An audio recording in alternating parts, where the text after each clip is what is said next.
کوئی تو ہے جو نظام ہستی چلا رہا ہے، وہی خدا ہے۔ السلام علیکم ناظرین، امید ہے آپ خیریت سے ہوں گے۔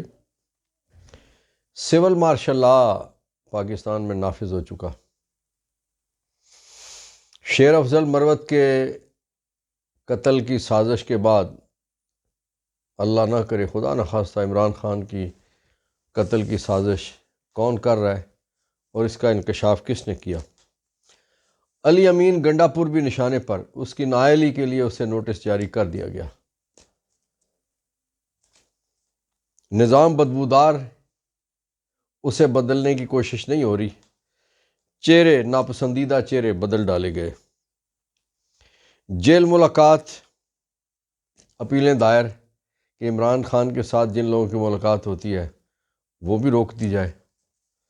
دوسری طرف عمران خان سے 2 ہفتے کے لیے ملاقات روک دی گئی۔ ناظرین، اڈیالہ کے حوالے سے 4 اوپر تلے مختلف واقعات ہوئے، جس میں دہشت گردی کے معاملات کے حوالے سے بات کی گئی۔ یہ کیا کچھ ہے؟ بیرسٹر غور اور عمر ایوب خان نے جو پریس کانفرنس کی، انہوں نے کیا الزامات عائد کیے اور کیا کچھ کہا۔ 25,000 روپے جیل اتھارٹیز پہ جرمانہ، یہ کیوں ہوگا اور کیسے ہوگا؟ حسن نواز، حسین نواز اپنے سیاسی دورے پر پاکستان پہنچ چکے اور 52 سینیٹرز سینٹ آف پاکستان سے ریٹائر ہو چکے ہیں اور عملاً سینٹ اس وقت غیر فعال ہو چکا ہے۔ ناظرین، بہت ساری اور خبروں کے ساتھ ساتھ یہ خبریں ہیں جن پہ ہم مختصر تبصرہ تجزیہ کریں گے، آپ کے سامنے باتیں رکھیں گے۔ پاکستان میں عملاً سول مارشل لا نافذ ہے، اور بالخصوص پنجاب کی بات اگر کی جائے کہ پنجاب میں جب سے مریم صفدر امان وزیر اعلیٰ بنی ہے تو انہوں نے پہلے دن یہ کہا، اور ان کی طرف سے جو عظمہ بخاری صاحبہ ہیں انہوں نے، اور پھر چھوٹی مریم نے جو کچھ کہا، انہوں نے کہا کہ بالکل کوئی زیرو ٹالرنس ہوگی، کوئی معافی نہیں ہوگی، اور امن و امان کے حوالے سے بالکل چھوڑیں گے نہیں۔ اور آپ نے دیکھا کہ سلمان اکرم راجہ صاحب ہوں، لطیف کھوسہ صاحب ہوں، اور بے شمار اور پی ٹی آئی کی جو قیادت بھی ہے، کارکنان بھی ہیں، انہیں پرامن احتجاج کرنے پہ پکڑا گیا۔ شہباز شریف نے حلف لیتے یہ کہا تھا کہ ہم مفاہمت کی طرف ہاتھ بڑھائیں گے۔ زرداری، جسے مفاہمت کا بادشاہ کہا جاتا ہے، اس کے حلف کے بعد بھی یہ کیا کچھ ہو رہا ہے پاکستان میں؟ یہ کس قسم کا معاملہ شروع کر دیا ہے؟ لوگ یہ کہہ رہے ہیں کہ سول مارشل لا کی طرف اس کو قوم کی طرف لے جایا جا رہا ہے۔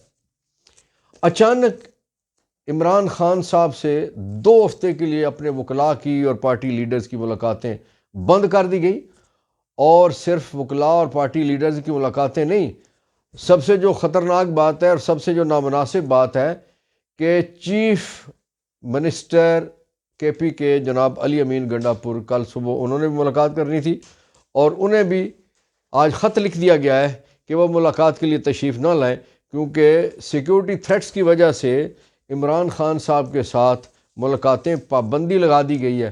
ناظرین، اس حوالے سے گزشتہ کچھ دنوں سے 4 مختلف اوپر تلے واقعات ہوئے۔ پہلا واقعہ یہ ہے کہ تقریباً 2 مہینے پہلے کہا گیا جی کہ جیل کے ارد گرد ایک کسی پگڈنڈی سے ایک بم برآمد ہوا ہے، اور پھر آپ نے دیکھا کہ ایک چھوٹی سی ویڈیو دکھائی گئی کہ جو بی ڈی ایس کا جو اسکواڈ ہے، بم ڈسپوزل اسکواڈ، اس کے نمائندے جو ہیں جی اس بم کو وہاں پہ بیٹھ کے ناکارہ بنا رہے ہیں۔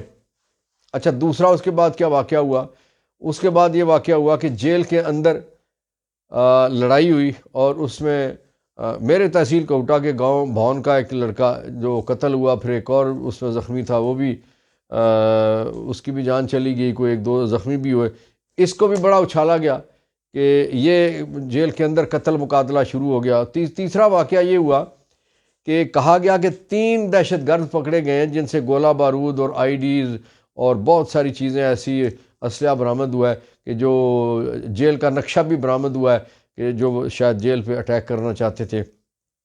اور پھر چوتھی بات یہ کہ اب آج عملاً جیل کو مکمل سیل کر دیا گیا، میڈیا پہ پابندی لگا دی گئی، جہاں میڈیا کی گاڑیاں کھڑی ہوتی تھی، کیمرے ہوتے تھے، وہاں پہ انہوں نے کناتیں لگا دیں اور کہہ دیا گیا کہ 2-2 کلومیٹر کے فاصلے تک میڈیا کوریج نہیں کر سکتا، جیل کی بلڈنگ بھی نہیں دکھا سکتا۔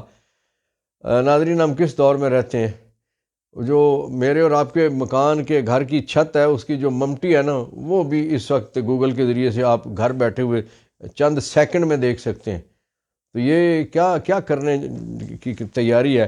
بہرحال جو کچھ بھی ہے، اس میں جو پی ٹی آئی نے کہا ہے، بیرسٹر گور اور عمر ایوب صاحب نے جو پریس کانفرنس کیا ہے، اس میں انہوں نے یہ کہا کہ ہم نے چونکہ ملاقاتیں کرنی تھی عمران خان صاحب سے، جو ہمیں قانونی طور پہ جیل میں ملاقاتوں کے لیے عدالت نے اجازت دے رکھی ہے، اور اس میں منگل کا دن اور جمعرات کا دن طے ہوتا تھا، اور ان ملاقاتوں میں ظاہر ہے سینٹ کے انتخابات ہیں، بے شمار اور چیزیں ہیں، پھر گائیڈ لائنز لینی ہوتی ہے قیادت سے، چونکہ چیئرمین، وائس چیئرمین اور صدر پارٹی یہ تینوں اسی جیل میں بند ہیں، تو ظاہر ہے ملاقاتوں میں ان سے گائیڈ لائن لینی ہے، کوئی مشاورت کرنی ہے، پارٹی کیسے چلنی ہے، کس طرح سے آئندہ کے لیے معاملات ہیں۔ لیکن وہ اچانک پابندی لگا دی گئی، اور وہ یہ سیکیورٹی تھریٹ کا کہا گیا۔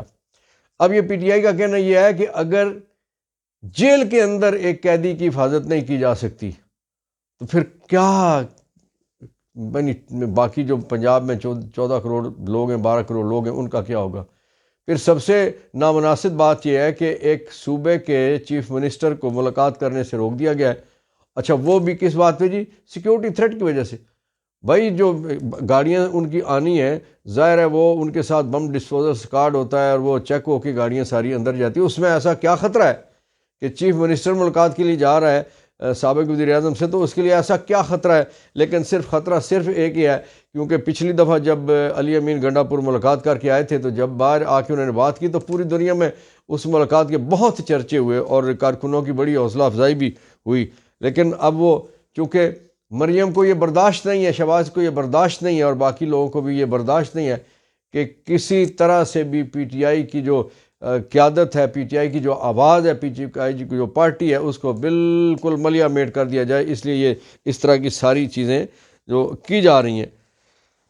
ناظرین، آج آپ کے علم میں ہے کہ وزراء کو قلمدان سونپ دیے گئے، اگرچہ حلف لے لیے گئے تھے لیکن انہیں قلمدان نہیں سونپے گئے تھے۔ اب جو قلمدان سونپے گئے ہیں اس میں 2-3 بڑی زبردست باتیں ہیں۔ پہلی بات تو یہ ہے کہ نواز شریف کی جو سائیڈ کے لوگ تھے، اس کے جو خاص بندے تھے، وہ سارے آؤٹ ہو گئے۔ نواز شریف اس سے پہلے آؤٹ ہو چکے ہیں، اور اب جو کچھ لوگ ایسے آئے ہیں کہ جو کچھ پرانے چہرے، مثال کے طور پہ جو وزیر داخلہ تھا رانا ثناء اللہ، اس کو ہٹا دیا گیا، ناپسندیدہ چہرہ تھا۔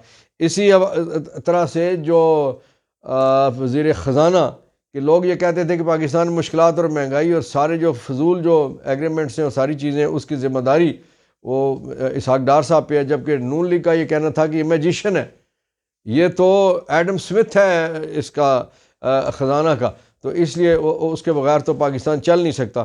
لیکن کیا کہ وہ چہرہ بھی ہٹا دیا گیا۔ اس میں 2-3 چیزیں چل رہی ہیں، خبریں چل رہی ہیں۔ پہلی خبر تو یہ ہے کہ یہ لوگ اس لیے ہٹائے گئے کہ نواز شریف کے لوگوں کو ہٹانا مقصد تھا۔ دوسری خبر یہ ہے کہ اپنے کمپنی اپنے بندے لائی ہے، نظام اپنے بندے لایا ہے، اور اسی جو آج چیمہ کو آپ دیکھ لیں، اور جو وزارت خزانے کے لیے وہ بندہ خلیل الرحمان رمدے صاحب کا رشتہ دار، سابق جج صاحب کا رشتہ دار، ویسے بھی آپ کو پتہ ہے کہ نون لیگ سابق جج صاحبان جن سے کام لیتی ہے انہیں پھر بڑا نوازتی ہے۔ خلیل الرحمان رمدے سے بھی بڑا کام لیا گیا، افتخار چودھری سے کام لیا گیا۔ اب انہیں نوازنے کا وقت ہے، تو ان کے ایک بہت قریبی رشتہ دار کو وزارت خزانہ سونپی گئی ہے، اور جو کہا جا رہا ہے، میڈیا بتا رہا ہے کہ جو شخص وزارت خزانہ سنبھالنے کے لیے بیرون ملک سے لایا گیا وہ پاکستانی شہریت ترک کر چکا تھا۔ کمال ہے، کمال سے بھی اگلی صورتحال ہے۔ اور تیسری بات یہ ہے کہ چونکہ اس بدبودار نظام سے اور ان ناپسندیدہ چہروں سے لوگ تنگ آ گئے تھے، تو انہوں نے کوئی تھوڑے نئے چہرے دیے ہیں۔ مثال کے طور پہ محسن نقوی، اسے وزارت داخلہ دے دی گئی ہے۔ اب محسن نقوی وہ آدمی ہے کہ جو زرداری صاحب کا بچہ تھا، زرداری نے کہا تھا کہ یہ ہمارا بچہ ہے۔ اب یہ ہے کہ یہاں مجبور ہو کے کمپنی کے ہاتھوں، نظام کے ہاتھوں مجبور ہو کے تو زرداری کے آدمی کو وہاں وزارت داخلہ دی گئی ہے، ورنہ اس سے پہلے وزارت داخلہ کے لیے جو ایک سخت ترین آدمی جو ماڈل ٹاؤن کا کردار تھا رانا ثناء اللہ، اسے وزارت داخلہ دی جاتی تھی۔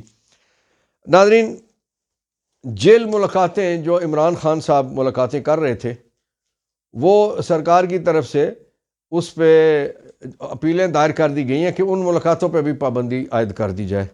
یعنی یہ کیا ملک ہے کہ ایک قیدی جو جیل مینول کے مطابق، پریزن رولز کے مطابق ہر ایک قیدی کو ملاقات کا حق حاصل ہے، اور اسے ٹیلی فون کی فیسلٹی ہوتی ہے اور اسے باقی بہت ساری فیسلٹیز ہوتی ہیں، لیکن صرف عمران خان کی مخالفت اور مخاصمت کی وجہ سے جیل میں کئی ہزار جو اور قیدی بند ہیں، ان سب کو بیچاروں کو بھی یہ 2 ہفتے کے لیے ان سے ملاقات نہیں ہو سکے گی، اور لوگ جو ان کو ہفتے واری ملاقاتیں جو لوگ کرتے ہیں، ان اپنے پیاروں کو سامان پہنچاتے ہیں، پیسے پہنچاتے ہیں، خرچہ پہنچاتے ہیں، وہ لوگ مشکلات کا شکار ہو گئے ہیں، اور ایک عمران کو سزا دینے کے لیے یہ سارا کچھ کیا جا رہا ہے۔ اور اس حوالے سے کل اپیلیں فکس ہو گئی، چیف جسٹس جناب عامر فاروق صاحب اور جسٹس طارق جہانگیری صاحب کے پاس یہ اپیلیں زیر سماعت ہوں گی، اور اس کا فیصلہ کیا جائے گا کہ آیا ملاقات عمران خان صاحب کے ساتھ جاری رہ سکتی ہے اپنے وکیلوں کی اور پارٹی لیڈرز کی یا نہیں، اس پہ فیصلہ ہونا ہے۔ جبکہ دوسری طرف عمر ایوب صاحب نے اور بیرسٹر گور نے، چیئرمین پی ٹی آئی نے، انہوں نے یہ کہا ہے کہ اس سے پہلے یہ کہا گیا تھا اسلام آباد ہائی کورٹ کی طرف سے کہ اگر جیل انتظامیہ ملاقات جو اجازت والی ملاقات ہے اس میں مداخلت کرے گی، ملاقات نہیں کروائے گی، تو 25,000 روپے ان پہ جرمانہ ہوگا۔ اب اس حوالے سے پی ٹی آئی قیادت جو ہے وہ اس حوالے سے بھی اسٹیپ لے چکی ہے۔ ناظرین، جو صاحبزادگان نواز شریف، حسن نواز اور حسین نواز، وہ پاکستان پہ دھار چکے ہیں، وہ انہیں بڑے پروٹوکول میں اپنے جاتی امراء پہنچایا گیا، اور انہوں نے، آپ کو پتہ ہے کہ جو ان کے وارنٹ نکلے ہوئے تھے اور وہ مفرور تھے، اشتہاری تھے، وہ مفروری ختم ہو گئی، اشتہار بھی ختم ہو گئے، اور ان کے گرفتاری کے وارنٹ بھی ختم ہو گئے، اور 14 تاریخ کے لیے انہوں نے پیش ہونا ہے۔ پلان جو ہے، جو لوگ بتا رہے ہیں کہ وہ یہاں آئیں گے، کچھ دن رکیں گے، اور پھر نواز شریف صاحب ان کے ساتھ عمرہ کرنے کے لیے چلے جائیں گے، اور وہاں سے نواز شریف صاحب بھی برطانیہ پہ دھار جائیں گے۔ ان کا چونکہ یہاں کام ختم ہو گیا، ان کو بلایا اس لیے گیا تھا کہ وزیر اعظم بنانا ہے، لیکن وزیر اعظم وہ کہتے ہیں کہ وڈا رشتہ کرن گئے تھے، وڈے کی بجائے نکاح رشتہ پسند آ گیا، نکاح رشتہ پسند آ گیا، جنہوں نے کہا تھا کہ 30 سال سے آنکھ کا تارا ہوں۔